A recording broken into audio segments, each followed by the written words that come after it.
Do you put your travel plans, do you put your life on hold because of this? Well, earlier I spoke with travel expert Peter Greenberg about traveling during the swine flu outbreak. Check it out. Do those women have the right idea? They're not concerned, and they're traveling to Mexico. You know what? They should be concerned, but they also have the right idea. It's basic common sense and personal hygiene. At this point, be aware of what's going on.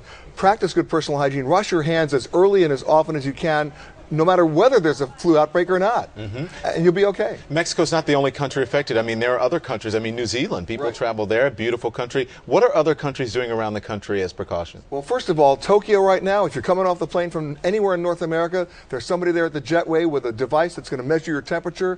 If you register on that, you might be quarantined. Russia's announcing the same thing.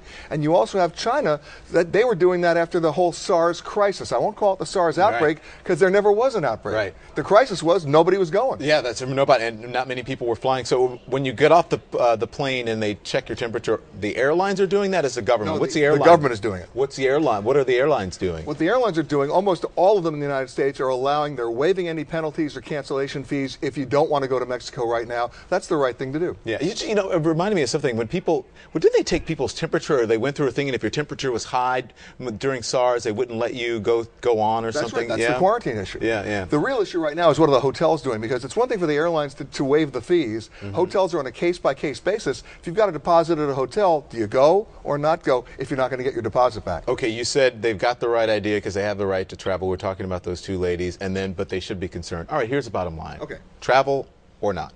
Right now, I say travel. You say travel? I do. There, you heard it from the expert advice. Anything else you want to offer? Because I know you're the expert traveler, because a lot of people travel this time of year. Sure.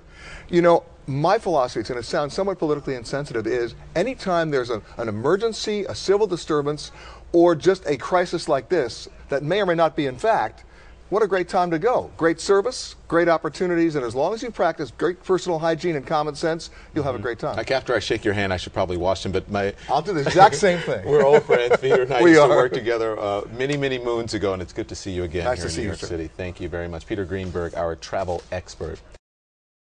Well, Fran Townsend can help us understand how the Obama administration is addressing the swine flu.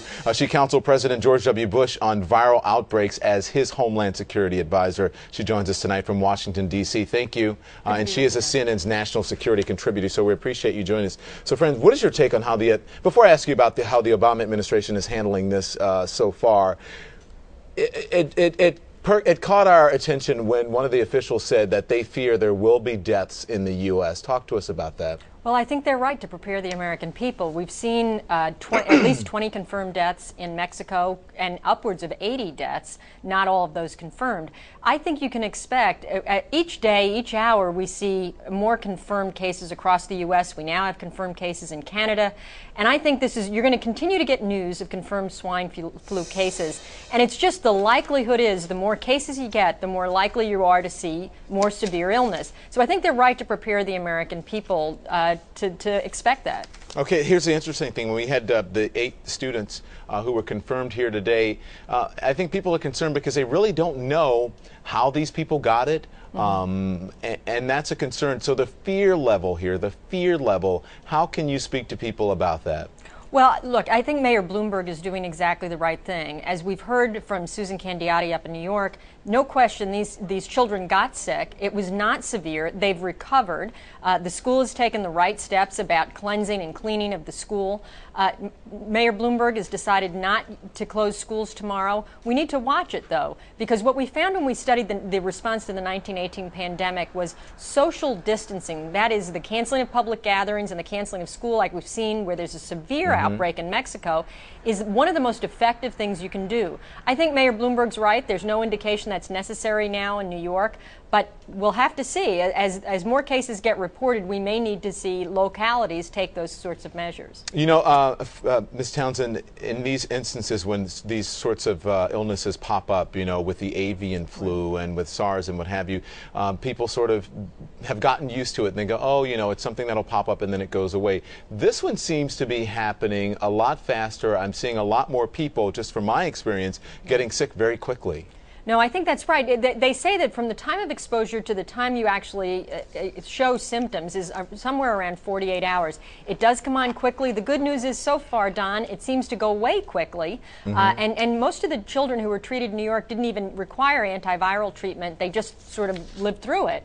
But again, I mean, I think people need to be alert to things like the sort of general hygienics of washing hands and making sure you're covering yourself when you cough or sneeze.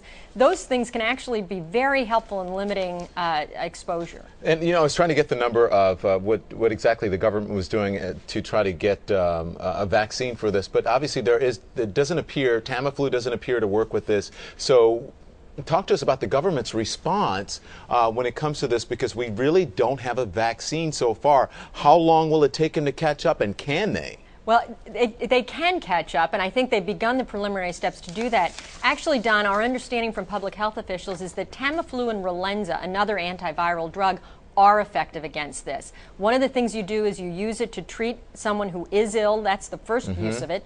And it helps limit the amount of time one is sick and helps one to recover. The other reason to use it, it can be used, and instead of a quarantine, you use it prophylactically to protect people who may have been exposed, to prevent them from getting ill. And so the government will have to begin to decide how to use its strategic stockpile, both for treatment and for prophylaxis, to prevent the spread of it. So it does work. Relenza and Tamiflu will